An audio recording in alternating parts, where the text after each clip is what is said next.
Con el pelo de mi arena estaba de currículo fare di prima mi sta da che chiama a che mi arena estaba de fa perché io ficcata con il cuore che mi tu mi arena un po' perché io mi arena stava di currículo per marama perché però guardava sulla mia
Mo apa e whare o hau. Puro mo tuku. O mi haku whainga marie. E whahoko e whatamiani. Ka tok whai hawangi. Ko tamaiki e le loto palasi. Ya ku mau e hira la fitai. Ono afumala. E tari. I whetu lāna. Kapu te moe a whio ai o tua.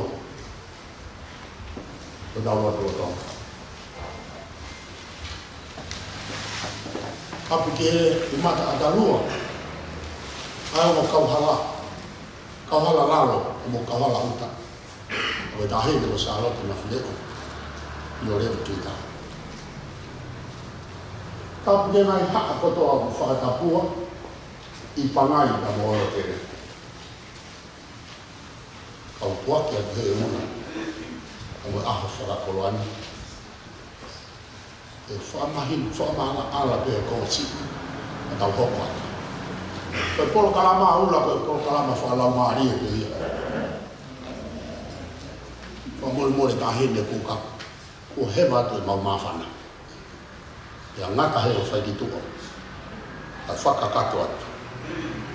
Ko he mea mai ta hine e kamata a te tau lotu na mo e whawheta i te otua e whatu da hao o whai e whaitu una. Ka ngā a pini, koe ofa anga, e koe ni whihuhu, o Tonga. Ne ame me ofa anga, kai ame kia maa lunga. Koe whare o tuki, koe oana, e la ahono wha. Whihuhu e o la wha nima mo rono. Kone o wha nina e whai ahe. Hake ko tau whora ane afu.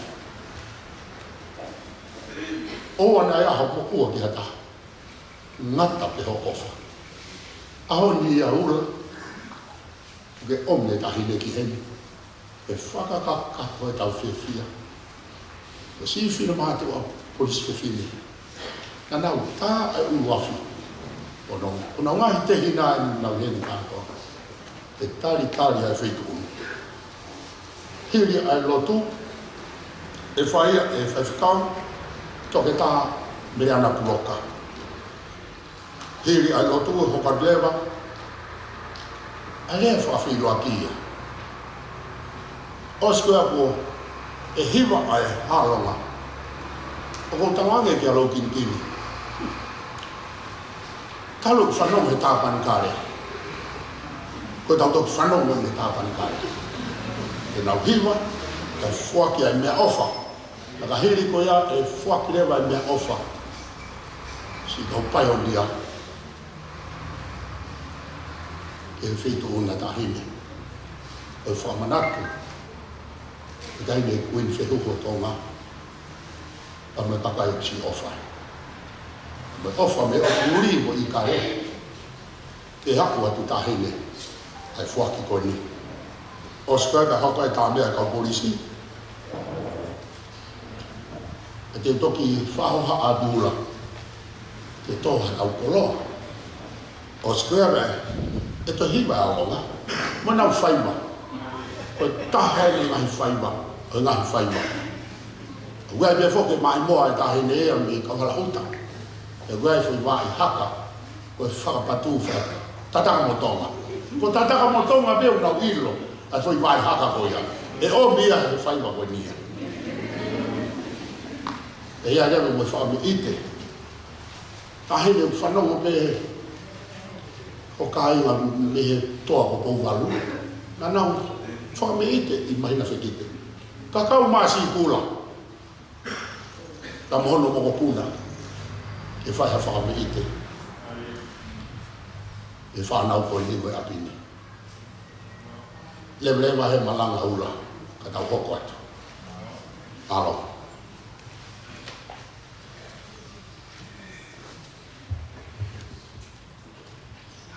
Patap ke awhia atua mawhia tau na tona. Ko whatapatu ane incest Sālote Mafileo Tuita. Patapa ke ni ki e login kina hio, ka maai kaupai ania, matu ungai whakawhiawhia hoa koe nai. E te ku whatapatu ki he Commissioner, Police Commissioner, Mr. Corporal. E pe ke u kore atu ki u whangate whatapu o a whaki, a tāpe mua ki u kawe whiawhia lahi au pita i he mao whamari koe ki u kaumai ki he whawhiawhia pa mo i Katoanga. E tau lima ngofulu o e Siupeli Koula. E ka Fefine koe, na nau tomu a Katoanga o kamatai ai ngā aue whaka Polisi. Polisi me kaka Fefine e tau whanua. Tanga bea kou whiawhia lahi tahai ki u bahe atu, ki mua pata whae tau lotu. O ku kaike lahi ai wholofola e o whae sisu. Te lawe i pa mapureanga o tua, pia mo i ngata anga o e taimi, kai hoko mai ai whakamau lahi. O kou lawe i pe, o ku mea pe taine kai maa ai whatahangan, o ku tau mahini tau tolu pia mo no, mo lea ki koe bahe i o e sipi me kosi.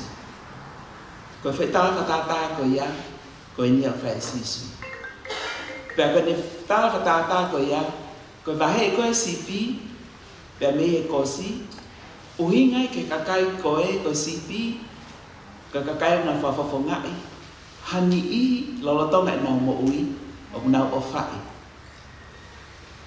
ai masiva ai fai ngata ia ai fie kai ia Tuku'aho sia menofo Polisi ne te he ku whakau o ku kau e tā noa ko ia I he whakawhia o e aho koe. Ko I ko e whanau koe ni, ko e o whaanga tene kuini Halaevalu Mataho, pia whakotu uai e senta koe ni.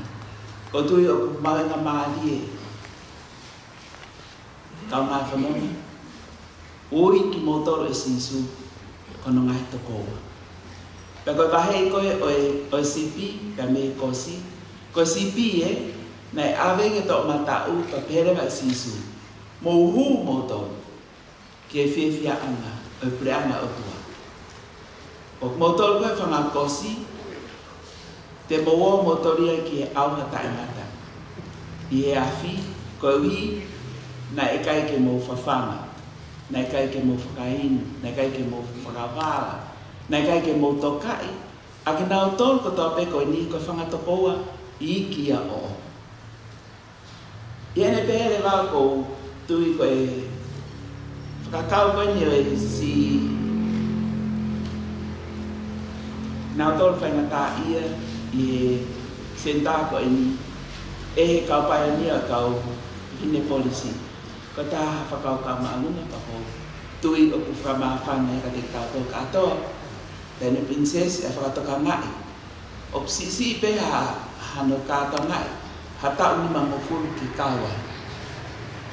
Ak nau tō koe. Ko iai o kou tui o ku hoi fualahi o tua. Pe aku tau whakailo ngai e tau ni mamofuru koe ni. Mo e whiawhia lahi e no toka ngai kina ai ak nau tō koe. Whambe ka lawa te ai vese tolu I he wholowhora ko ia, ko mātiu ia wahe wanima, wholowhora pena sisu, o pe ai. Pe tō wholowhora e tui, ai tui whamau lahi, ai ko e hau I haere mai I ngataanga taini. Kia teki nau tolu, I hono tō matau. Omi ki mou tolu, ai whahinga ko whakamonu ia e he kutamai. O mou hoko ki e pule anga, ko toka te mo mou tolu. Tālu a tānu pō a mamai. E nā whie kaia, te mau omi hakai. Nā whie inua, te mau omi hakuini. Nā au nofo, te mau whakawhi iau. Nā e kai haku kofu, te mau whakakofu au. Nā mahaki, te mau omi hokwakai. Nā ia pilisone, te mau a ahi mai. Paka whehui atu e kau mea koe ni. Tikai ke nau whai e nau tōru, ai ngāu e koe ni ka sisu. Paka ene tare sisu, paka utui, koe tau kātau ngai. Kai ke ngāta pē tau whiwhia e au sia e tau na ngofuru. Ka koe toka ngai kina, o ke nau tōru, o pehe e sisu, hono ngahi to koua ki nau tōru. To koua o ikia, e pehe rewa e sisu. Kua wea kou talata. Ia o mau whai pehe, ki a taha o ngai te koua mama on. Na o mau whai e ke te ao. Ka tangata me ka Fefine e a ko si suweni ne taha mai. Ko mau tolu, ko no ngai te koua, ka mo no ngai te whawhi. Tau kawa tahi whiawhia me tau loto I o tua. Ai aho koe ni, ka whamanatu ia he kau polisi Fefine. Nā nau kamata e whatongia koe ni I Tonga ni. Ka toka ngai kina ki mautolu. Ko mautolu, ka ngai to koua. Ka mangai tō whawhini o sisu, ta whawhiawhia tau kātonga. Ai koe ni. Taine princess, o koutui, o ku ngai mana o whaapi. Taine kuinwhehu. Và mừng ai mà ông có cái tự khen về thì là tao là nấu mọi cái áo này cái áo ấy fia pe whawheta. Ano whātoka ngai he kau polisi, kau polisi pioneer ko ini. Ki whai ano hake ki, mano toka ngai ki. O kina utol, nai toka ngai tina, taini kun wheru, kun Halaevalu taha. Pea whakatau ulungai kina utol, pakoutu ka ako ini. Tau lot whawheta i ki hotua. Nai ai ngau e pehe, pea o kei toka ngai ki nai he ahon. E kina utol kumuia ki whatongia. Koe ke tau lotu. Mafana maloto e tua maf. Ako e koe tuki mai tuki, pa mo eke o mai eke. Ai awhiana na ke hanga o whatu o maa, pa ke tuutu uni o pao. A ngahi mea ka tape, i hoko i mama maui ai. O mi pe mono tala whamanu ia. Pea opi pa moa ngai whakatoka. E ose taimi. Pea e tāna ki tu unga. Koe hā ai mea nā te whai. Whawheta i whia maula maari e whata koe. Kua mea mai taine princessi. Whia ho maula tō. Ie whakatoka ngā.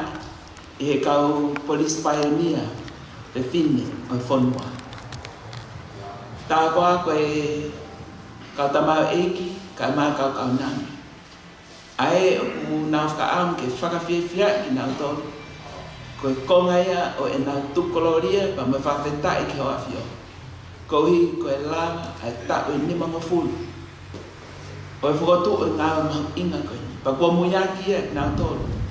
Ia ahonu. Ka mau kau whakataa.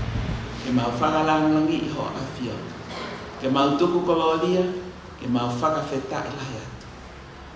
Mau wakai pia ka mataanga, ko koe pe nā ke ia. O tua mawhi mau la le nā tōru. Ko nāo hiki ato no whalanga.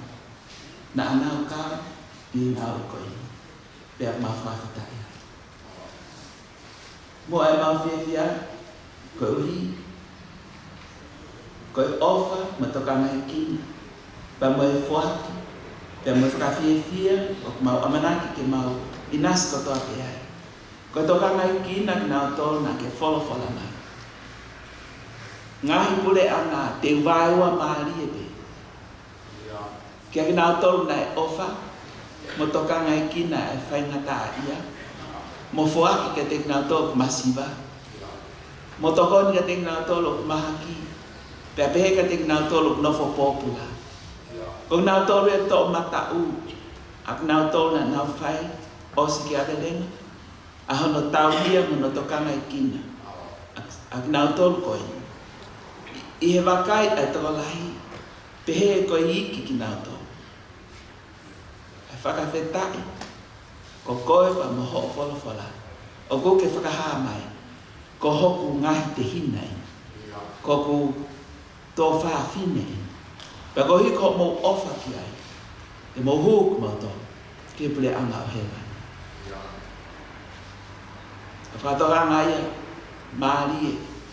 Taini. I ho mau aho. Ke mau whamā apopo ko hae mea. O ku mau hanga o whakahoko. Pe o ku kau ngaia ki he mau pausia mo uita na tape kai. Ie hoa tāko ni o mau whiawhia lahi. Ke mau whakatahtaha mai. Ke mau mātā. Ai whaki. Mo tō kangai kina. Ke whalangangi e taine princessi. Aki nau tōru ko tō ape mau whakatahtaha mai. Ke mau whakahaka tiki nau tō. Oku mō mau inga lahi. He kunehanga e ia o vaiua mama. O ki nau tōru, nau tukangai ki mō tōru, mo o whai ki mō tōru. O ki whakapale ia, e o tua mafi. Paka o ki nau tōru, o ikai. Whamamahi lahi ia. Ngata pe e nau whaifatongia, mo e nau whiawhia. Ia mama koe ni, pa koe tae mata, koe koto whamamahi. O tua mafi, koe mawhaka amu ia. Me ai hene taini princessi. Uihene Commissioner Polisi. Kapihene utua ka whafonga. Agi nau tole ka Fefine, ni nau whai matea ki Katonga koe. Mau kau whakatahat mong mau tole whiawhia. Pea koe whai ngā mahari e koe ni mau kore atu. Whai mua hano tā wak make. Tā wak make e whanau. Ai ngai tō whawhine. Kai mahi e tuko wa o ho awhio. O whai me toka ngai kina. E kau Fefine matea ki koe na nau pole ki nau kamata. Ai ngau whaka polisi. Ka kau Fefine e mau whanuani. Tā waki nau tōre ka whaunga hia. E toa maafi pa mau lotu ia. I pa mau lau maare maani uni. Pa tengo ak mau tōre whiawhia lahi. E mau kau he Katoanga. Ka koe mea te pū koe mau Katoanga. Ai mea o kifina ngalo le reiki. Pea mau whakawhitai ma tūkolori. E toa maafi o mau hanga atu. Koe hoko atu e whatongia, mahu inga. O whai e aho mo e pō. E ki nau tōlu, nau tokanga e kini. E kau nanga, pa mai kau tama eki. O kunau ihe whetu la a koe ni, ihe nofo angani. E toa mau kore. Hoko atu pe e tāpua ke a whenga. Whakalanga i loto, moa toi ni ike, ke nau tokanga i kina ki nau tō. E toa maafi, mau whawheta e atu koe tokanga, whaitene, tere prinsesi. Wha mahalo lahi atu atua. Tōu holo atu, ai whai lelei, pea mai whakahou fua ki ho awhio. Tāpa ki nei, kai maa ahana whare.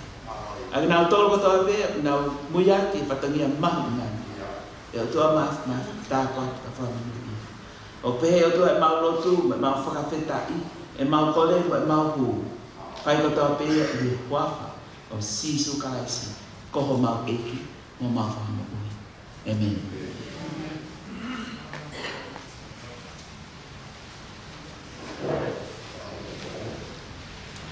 Tap ke a fio ai tai ha mai. He tu tai o la whakoni. Tap mo tahi Princess Laulo taha o Tonga, Sālote Mafileo, Pilolevu Tuita. O tangtangi hono kere tupua he aho whakoloa koeni. Tulou atu whai whekau mere ana puloka. Tulou ke haa mata pule. Tulou at ki e komisiona polisi, kau polisi Fefine tutuku, pehe ke kau polisi Fefine ok nau ke pole whatongia i he potunga e polisi Tonga. Tulou makehe ki si whanau o feina o mahina a ala kua unga whonua. Ene awhio, huin Halaevalu mataaho. Kai huma a ai pule, kau whai ako. Mo kau tauhi, o tauhi api ko Alonga, he houani. Koe ahoni, o taha kai awhe. Pea whakahistoria, ai awhe mai ai wakani, ke noo he taulangani. Pea iai pea no uhinga.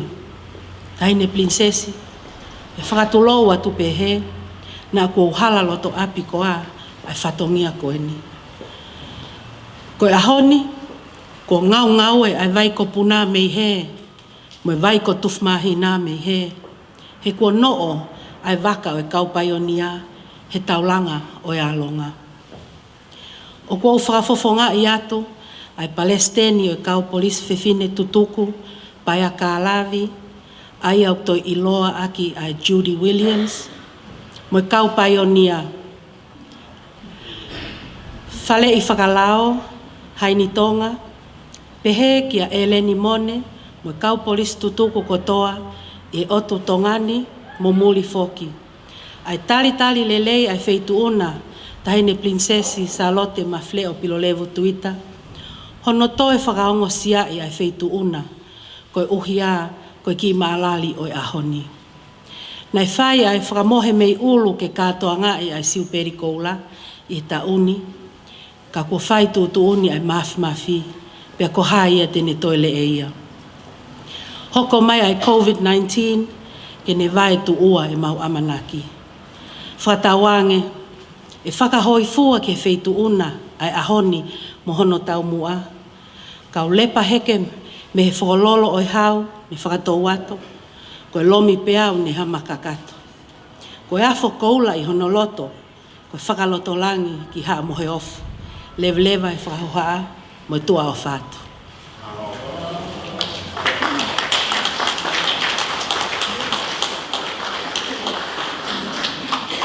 Kata ki o teu e mai moa, hiwa e Alonga, tō atu.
More ula ka e whakakato atu e whatongiani.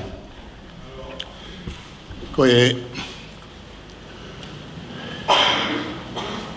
tautapa atu hangofua me tahine ke ne fuaki ai mea ofa.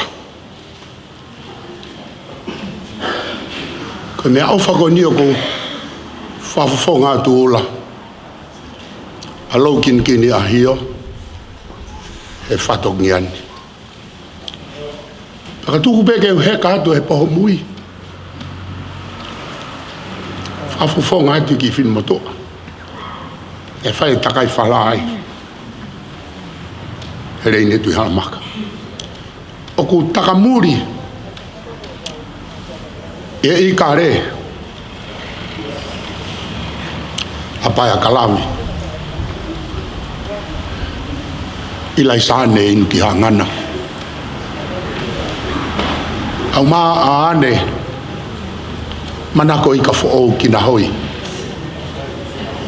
Peki he kiwi o mere maafu.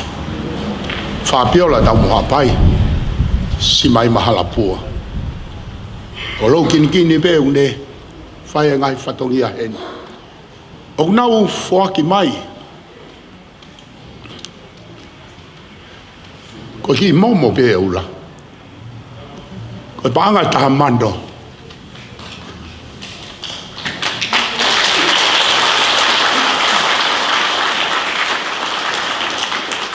E ula hange koe fu koloa na toa ni afi. Pea tuku pe ke ukaka patu ki lota tau. E ongo ni tō whai mounga. Ko historia mamani o Mother Teresa nei foki lalo ke masiva ma tu hausia. Ko i kuini fe ho Tonga. Ko hoana e langi ono wha e ko i fe huhu e langi ono nima am hono ono kuin Halaevalu mata nei hifo ki lalo na ne whai kātoa langa koini pe tāna ki mai bea omi e si kakai koini mai whanau koini ko hono maf te fuahu whangai whatapu taka tala noa maaria ke Alonga na mea mai tahine ki heni o wakai e whanau koini pea kune tauhi be mei palasi pea wakai atu e tahai e whanau koini ki he whamore more ula kau ai peke mai ke tapu wa e suu koe tahine koini koe suu whakawhawhalan kula kula pea kore e suu e tahine koini e ula nai whake suu koe ne tahine koini pea koe hinga ia ho mea mai tahine te utoki lawe au ke he wheitu uni o ku honga pea honga mo oni nei whai pe Katoanga i mahina whekite nei whai e tuku e whora mai tāpua kia ni afi ka koe aho mahuinga taha eni koe ka kahi koe ni nei ofai ai koe ni whehuhu o nau ofai nu mo moi atu a ko kore pe kia lau kini ahio ene a watu e fuaki ke tahine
Pamahalo atu.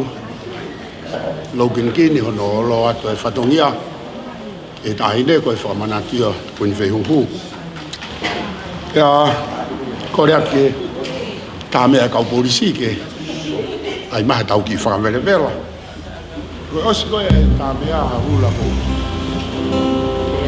Mole atu. E tahine ke toha koloa.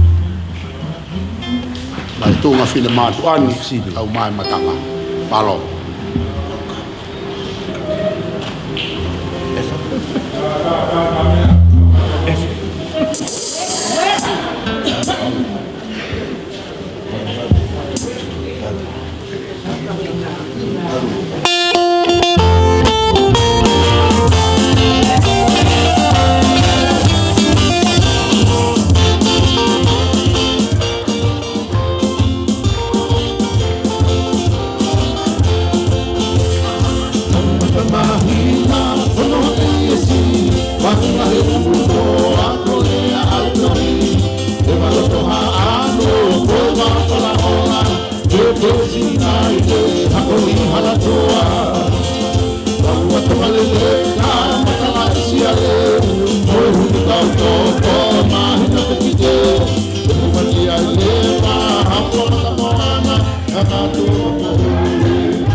Tapu pea moe awhio o tuatai hāmai tau lotolotonga pea o kōkore ke huwhanga he whātapu kotoa ko o sono uwhaki pea mo whakawhetai e mau whiewhia ki mau tolu i Alonga i he loto rerei ai Police Commissioner ka umaa e kau pioneer o e Fefine i whonua ka koe Polisi Tonga taki alo kini ahio mo ki mautolu kotoa ke mau lava mai he hoa tāko ini ke tuku ho mau koloa pea kou kore atu pe ke u whai haki i whakamaala ala i he rea whakapiritania ko uhi koe mea koe ni a tangata e ki komisiona polisi o ko ilo i pe o ko ako rea whakatonga ka mahalo o te kia ke a usia ene poto i he rea whakatonga ke mahinoi ai ki tunga rea no he whiawhini. Police Commissioner Steve Caldwell, I have just thanked the pioneers for honouring Alonga and I for your visit and your wonderful gift of 10,000 paanga and more than that, the love that they have brought, that you have brought with yourselves today. And I remember that there's a live stream. So I have been trying to remind myself for the past 2 days that there's a live stream and the president of the pioneer police women, Paya Kalavi, is watching on the camera. So on behalf of us at Alonga, I would like to thank Paya and Ane, Laisane, Mere, and all those former police women in Tonga for funding this occasion. Mau ofa atu Paya, pe ofa mai atu wangi si konsela Tonga sela tu kia ke fie marie he o ke kei pehepe e koe o ke kei polisi. Police Commissioner Steve Caldwell Paya, I hope you will get to meet Judith Williams, just learned her new name today, one day. When she comes to visit Tuita and I at Tauakipulu, she's forgotten that she's no longer a police constable woman. And she runs Tauakipulu like an efficient police station. So it's very difficult to get people like that who no longer are police but still think and feel 24/7 that they are police people. O whaat paia, wha maloat, mau e mau koloa ko e i Alonga he ahon, pea mau whakaamu pe ka iaha aho, e toi, e mau ai ha huhu ta ofi o COVID tahiwa, pea tau tok wheiloaki rewa fia he funga e merino mo ofa e ki i Tongan. Police Commissioner, my small contribution for this Golden Jubilee is based on traditional Royal Navigators. My husband is the head of the Royal Navigators of His Majesty, called Whakololo Oihau. And I know that you have started to learn Tongan. You may have gotten what Taimifolau in his request that I stand and deliver a speech. And the Tongan language is a very rich language. Instead of asking me to make a speech, he will ask me in Tongan to give something of value. So, koloa in Tongan means treasure. What you're sitting on, mats, tapa, is called in Tongan koloa because women make koloa. Women make what is of value. Men, they make they work. And in my literal translation, work means ngāue. So Tongan women produce koloa, and Tongan men produce labor or work. I know it's not a very fair translation, but however, it's true. So in the old days, before the West visited our shores in Tonga, the fishermen who wanted to catch seafood like octopus, they had, instead of a fishing hook, they had what is called a makafeke. Makafeke is made of stones and shells, cowrie shell, also tu'aniu, which is like the fronds of a coconut tree. And for rope, we used plaited coconut fiber or kafa. So they'd sit on their wopao or their small canoes and then let down these stones, which is supposed to resemble a rat. I won't tell you that story because it's going to make my speech much too long, and it will deviate from what I'm talking about. So the kafa would let down a small replica of a rat. But what's important is the rope or the kafa. Now, when they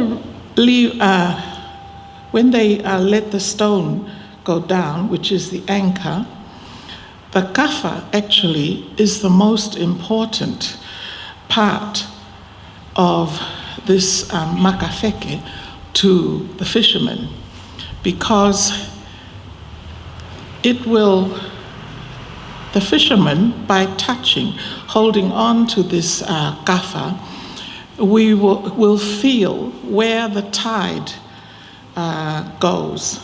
It will also feel, it's like a temperature gauge, it will also feel the approaching, whether it's fish or what they want to catch is the octopus. And this kafa is called by the fishermen kafa whakaongo, which means it listens to the tide or to the approaching octopus.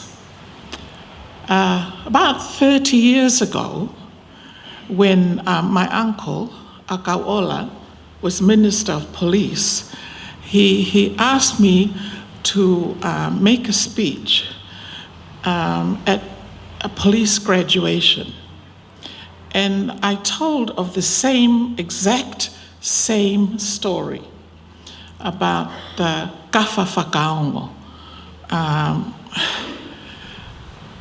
And of course, I no longer am in possession of that wonderful speech. However, I will try to match it to today's occasion. So, what I'm trying to explain is that the kafa whakaongo is very similar to peacekeeping, to police officers, to their duty. So the police does not finish their duty once 4:30 or 12:30, once they take their uniform off. In fact, a real police woman or policeman is a policeman 24/7 for the rest of his or her life. And it's very difficult. And I often wonder why people want to go into this job. Because to me, I better watch it because next year's election year. Because politicians can take advantage of policemen and policewomen. You are temperature gauge. You should be aware of where the danger is before people are aware of it. So now I'm excusing myself to speak God's language, Tongan, Police Commissioner. I think you've got the gist of my story now, yes. Pea koe, hange koe lau, na ulea aki au e kafa whakaongo i he. Tānak tu unga ia ai kau polisi he taimna ke lau marirere ia a kau ola. Pa koe ke ilo e au ia hei. Pe koe hae uhinga nane me a mai ai ke uha urea mo foake ai upare me kau polisi. Ka koe me nau whing koe ke tō e koloa hange koe kore koe a time for lau. Koe maka whakaongo, koe kafa whakaongo. O ka pau he ikai ke iai ha kafa whakaongo. E ikai aha, e kai ke mahu inga ai maka wheke ia. He kai ke lawa ai maka wheke ata pe ia o ne mau ha wheke. Ko pau pe ke ia ha kafa ia, ke ne taula ai maka wheke. Pea neongoi ai alu ai au, pea neongoi taimi ko alu hake peha ika ke heia, pe koe taimi oku piki ai wheke ki he maka. Pea tatau pe pa moe ngā aue, pe koe ulungaanga o tonu ke ulungaanga aki he e Fefine moe tangata polisi. Ke mō wongoi, ai taimi koe o ton ke malu iai ha mo uia ataha. E hoko pēnia koe reflex, ongo rea whakapitania koe reflex, pe koe ongo i pēia e kita o te ki te ila e kita mahino e ku te osi ongo i pē e kita ia o ke ai me a kovi o amanaki ke hoko. Oku pere ngese whatongia koe ni, he ku lava pe ke ngā ue aki ia he kau politikare ke lelei koe rerei anau tolu. Kai ki whakangaloki rewa ai mandate pe koe tokate rine ai a kuakoi aki koe ai polisi. Oku tui pe au ia o mahino ke tō taha polisi kotoa ai whakahauwhi mo ui. Ka kuiai e taurea whakatonga pe he tālango ke i mamao. Tete hanga tu pe ki taia ki he kau laka whakahaha pe koe kau oku nau inu kawa pe oku nau mau hawhai toko na tapu pe koe ha o te ilo ki taia e me ai e hoko. Kai kei whenga i pe he kau politika rea ia ke nau laka whakahaha. Ko mea ko whenga ke mahino. Ka paurewa o te ongoi o kai ton ke whaha laka whakahaha. Pa koe ulu aki te irifia whok na tūri ki tai ngāwe. He kau maa Alonga. Ka koe mea taha ku pau pe ke te lue pe mo ki nau tolu. Pe tau hafu tuki ha ata he kau laka whakahaha ia kita pe ha. Ku pau pe ke te alu kita sio ke au ho to whatongi aki ai. Koe ngahi mea na e hoko mai he ngahi tau koe ni ki mui. Lahi hono tuku haki e kau polisi. Ka kou pehe pe mahalo. Ko manatu in ayai ai rea a manaki hawea ta. Na ui ai. Koe pekia a luani koe kuosi. Lau luani e neua. Kui ai luani koe ni. Te au iai pe pehe rewa e. A manaki. Kore whamore more at pe moho eke. Na u whai ako ia luani. Ka pau na iai ha mea ha kovi na e tukuhaki ki ai. Mo tukuhaki e whai ako. Pe tau me ako a mo whakakau pe o pehe. Koe whai ako. Koe mea mahu inga au pito e toko taku whai ako. Si e tau whakau ki Tongan. I Tongan i pehe mahu inga whai ako. Ka koe taha ia ha ngāu e whai ngataa au pito. Koe te a, mo te i, mo te e mau e whanau ako. Ko Alonga, nai toi hoko pe ia koe hūwhanga ki he tahini kuini ko unga whonua. Ilo le rei pe e me kika. O kei ki i whare tuhe, ne ano loki ai, ko ngāu e kia e au koe store room he taimin. Taimi koe tapuang mo ia ku whaingata ia ha whahinga mea. Pe koe fuulahi e whatongi ia. Pe ko haloto mamai he whanau me whangamoa puna. Ha whahinga mea pe. O ku hola mai mo me ki ka mea he ki loki he whare. O ilo lere ia e au pau. Kau kakumi e au nau. O si ilo pai whaitu kok na mea ai. Ko Alonga nia nai hokoi koe hūwhanga anga ia o Queen Whehuhu. Pena e lata ki ai. Ne mea i kotoa nau hingoa. Ko au, o koe keu ilo kotoa au nau hingoa. Ka kuhangoe lau. O kei whakaongo pe e ku kawha whakaongo. Pe te wau pe ki ai. Koe aho pure lulu, ko mau aho fie i Alonga.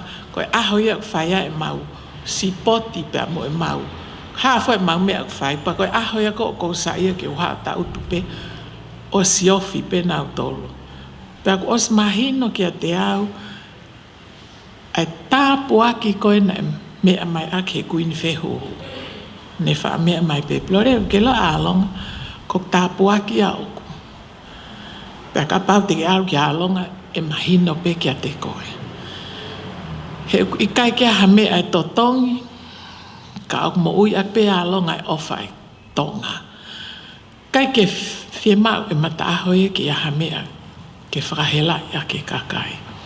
Kai talu e ne pekia, o te kia ke whie mau se e niti, te kia ke whie mau me akai, te kia ke whie mau utu ha mea rere, me a kotoa pe fuaki mai. Kai aku ilo le lei pe laukin kinia. Tuku kehe, a laukin kinia pe a moi se asue siliana, moi kalu seti, e nau ofa whakawike mai. Ka kuia ni ia po mai pea tala mai ka ma totongi e nau vai. Koe whare tau mao kauri o mai e nau fui mātai totongi me iai.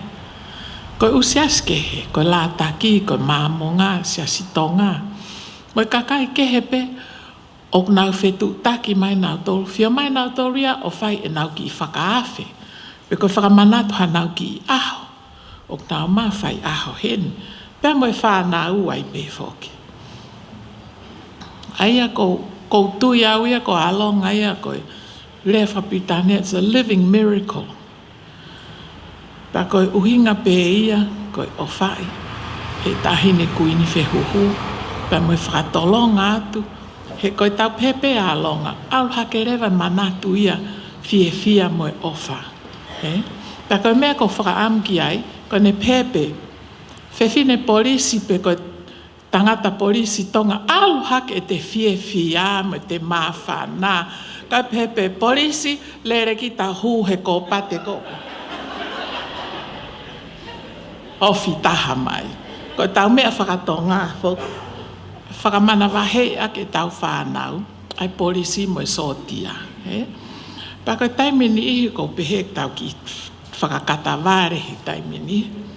Kak mahino pe ki au. Kak mahalo ko lawai rea, ka hange koe lau, lawai rea kai ke lawai ofa, he kai ke osiai ofa. Pa ko tui pek fia pea paea, ka umaa ki nau tolu kau paionia koe muri, he hanga mai pe he live stream o tau fia hini. Ka kou whakaamu pe i he kahau.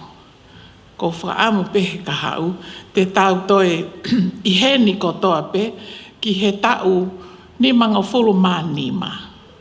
E a uia ki ai, ku tau lawa rewa tau tolu Alonga, o toi aha tau fo i hiwa mo fo i whaiwa fo o.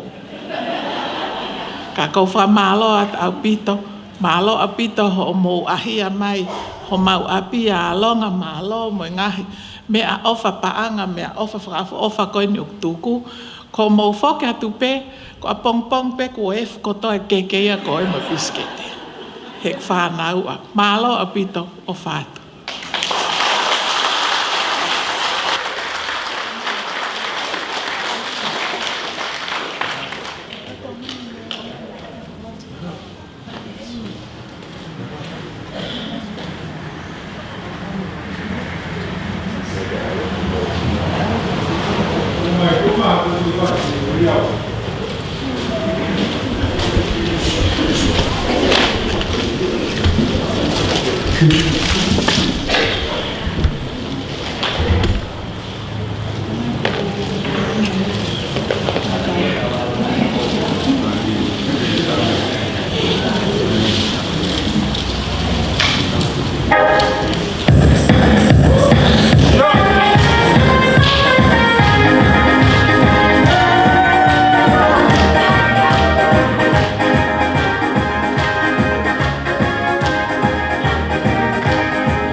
Malo e ula ku kai ke maula wa fa ma popo ai fu kolo fu ngani ai to he ho ko ni fa malo at ko tu be ko muni a he pun ngal polisi ai kafa whakaongo. Whakaongo he mea kotoa. Whakaongo he ngā ue. Whakaongo ka amanaki ha whiri. Whakaongo e hake mai ngai hia ke ahoni. Koutu i pe ahonga. E tau whakaongo e hau e whonua. Oi pureanga koe ni. Ahine ku kai ke maulawa o tānaki e whukoloa le rei. Ku mau inasi ai. Koe hoko atu koe ni koe hiwa e Alonga. Pea moi tau whaima. Maari la. Oia. O atu. Oia.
Ko te unga koe polisi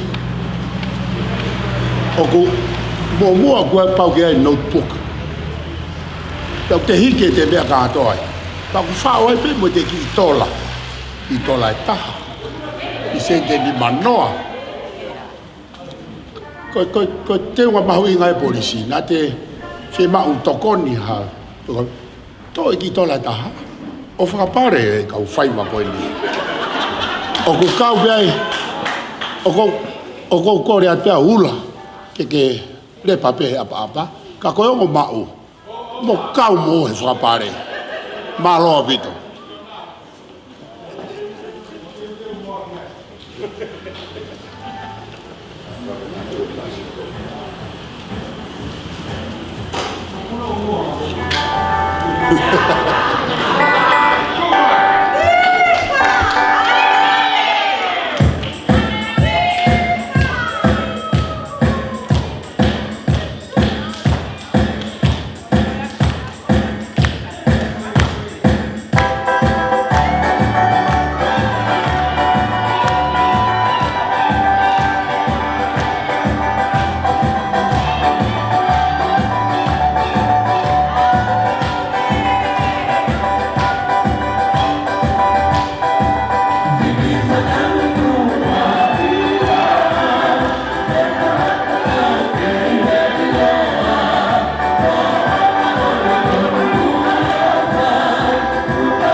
Malo e whameite. Malo pitu ki Alonga.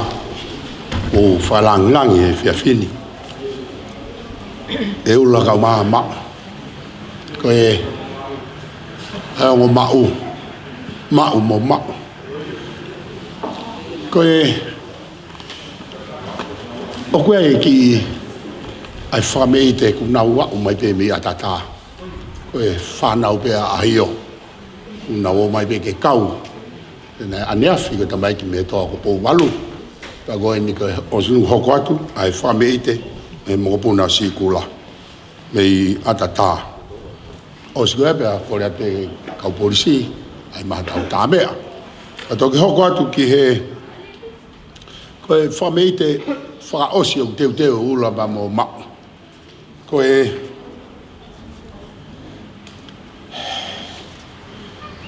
ko ngō tamai ki mei he lausi i. Ta mo e whalao ata. Pea o ko fia whakatahai ba mo ngō polisi Fefine. Ko ngō paionia me lausi i hono whiriwhiri. Aia ko lau kini salakielu ahio. Ta mo mere maafu halapua. Te nau te hoko mai e whakameite whakaosi. Aia tuku mua e whakameite ai mopuna o si Koula ki tau hoko ati ai. Malo.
Tai mai moa, whamaro atu.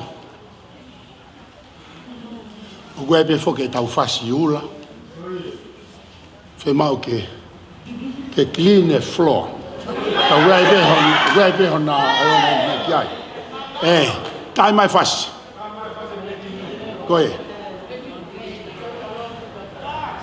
E whapare moa.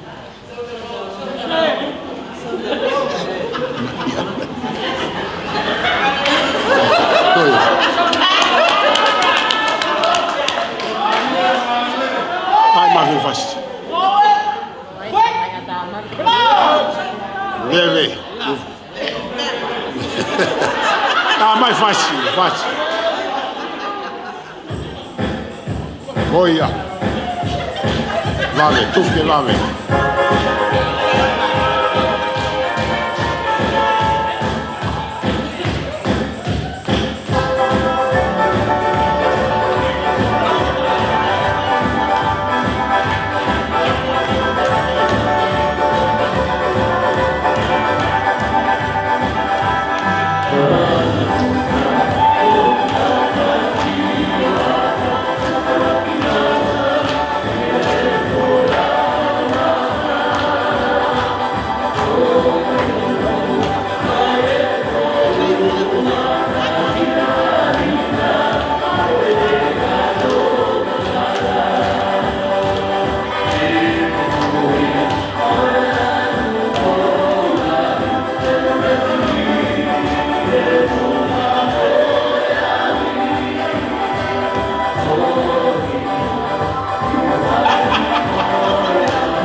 Whamaloa tūla.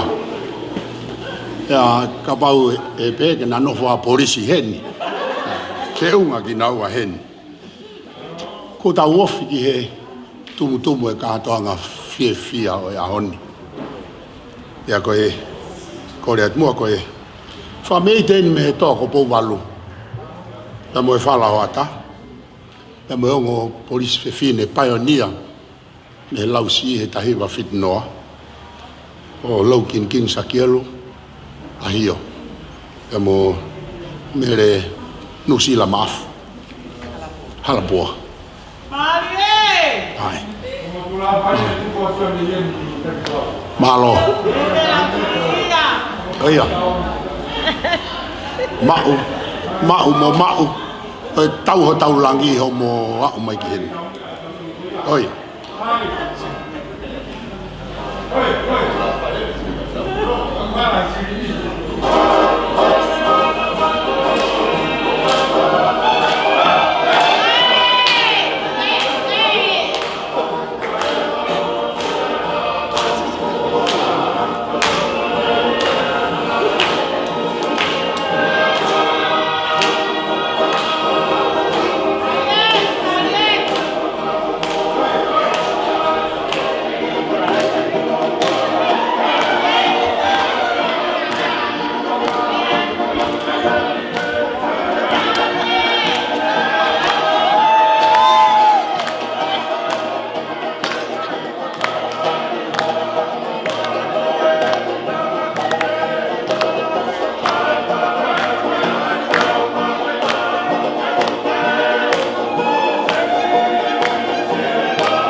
si me ba a kau polisi.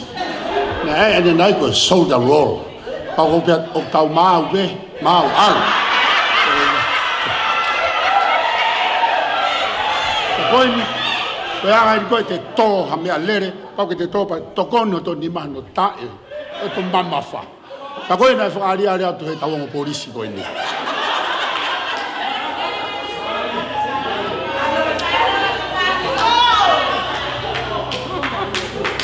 E ula kau ma upa moe, whawhi ao ke tahine. E ke Commissioner Polisi, mone kau officer. Elen mone, e kau polisi mālolo. Kau mātupo niwa, me kau whai whatungi a lolo Tonga. O ki hene kau whafafonga, hange nau lawe ane nai ula, o laukin kini saki elu a hio. Pea ki hene, mo e whafafonga, o ane, manako ika fo ou, kina hoi, ko viela tupo. Toi nau heni, e pehe ku whapaapat ke ongo, whai whikau, Fefine, ko ongo toke tā. Pena na whai e lotu kamataanga, e mo e lotu ni e ngataanga. Tahine he, e mo ula nei, ko tala mo ka pui e tala whakatapui. Ka kato o e pangai mo i whanua. Kau hu whangai. Ka maune aha lea e tala ki tua. Ha mawhana mua whiawhia. Kai ke malawa hau ngutu tu ani ke mangungua. A ngai whatongia. Ke hu whangai lotu. Nā huinga pe aho nia ula e mo mao. Hono historia. Ko whawhanua kovi whamuimui taha he whanuani. Tau taha walu ni maua. Ke i tuko e kolo tau o pea. Ke whakawhetau. Ki a tupo uraki pa mo e lotu fo o. Pei kai ngalo e historia ula. Naki alango o mai a taimi fulau. Me whata mawhana. Mo e tautahi. Nai hake mai i he. Mai ko puna i hen. Hake mai ko ngai taha e halawaha kolo. Me he whangatapu.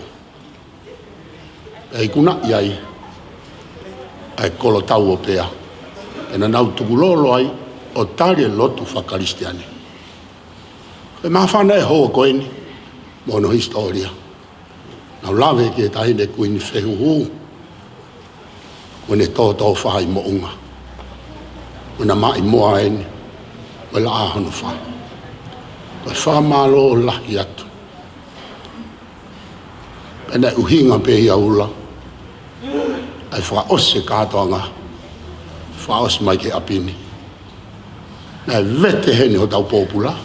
Pa tau tari e lotu whakaistiane. E hawa e tau tahi. Ko yoko whamalo atu. Tahine oku, kai ke mangungua e hau e whatongi ati. Whamalo e whiunga. Ko e hounga ka koa hounga. O ki whakoloa e ki Katoanga masiwan. Aho e tolu. E tangane pe ia. E koe ui me whare la. Whamalo atu. E ke po ngā polisi. Kau hiwa whakawha ofa ane afi. Mau to o whatongia. Fia tangata ai ki Police Commissioner. E whai whatongia le leia e po ngā we. Hange koe aku ke taki ai tahine. E whukoloa o e ahoni. Whakaongo ki kawha. Po ngā polisi. Whakaongo he mea kotoa. Te tau i kuna, pa te tau whanua. Whai ngā fua pia kakaia. Koe mea tau e pun ngai polisi ko rea. Speech. Kai whi mai po vai ia.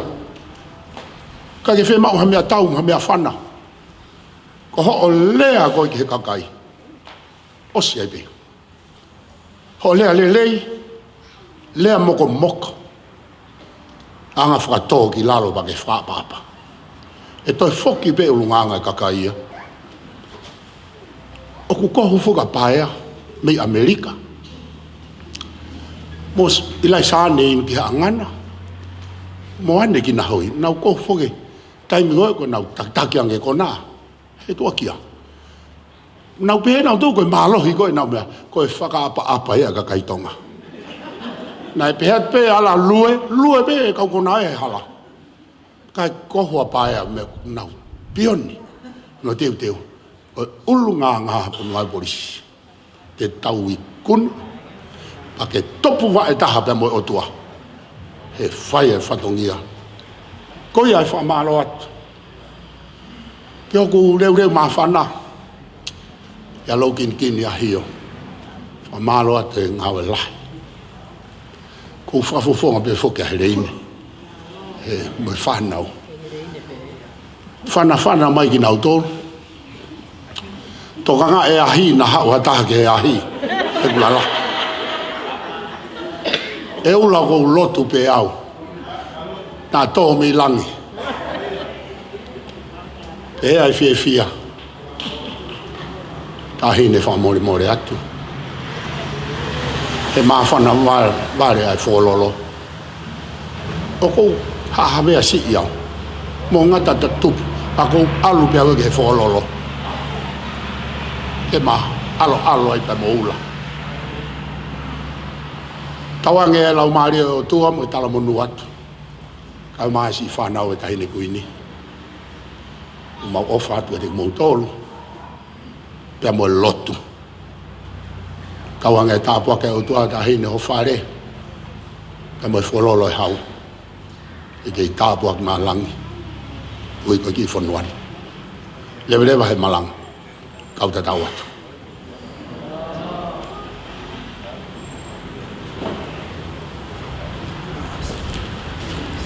Koe. Mo whamore pe koe. Lava e tau poro kalama. O kore atu tau pasipasi ki ai.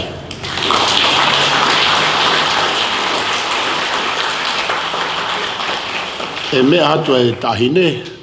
E hae mea kutoang ki ai.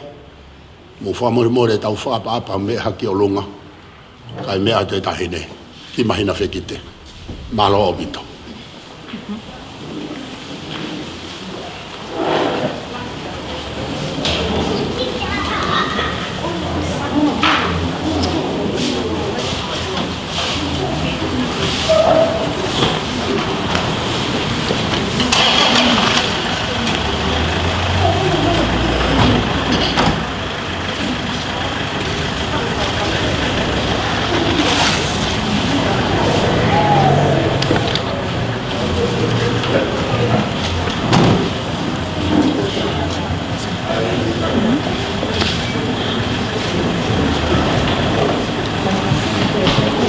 Hippie.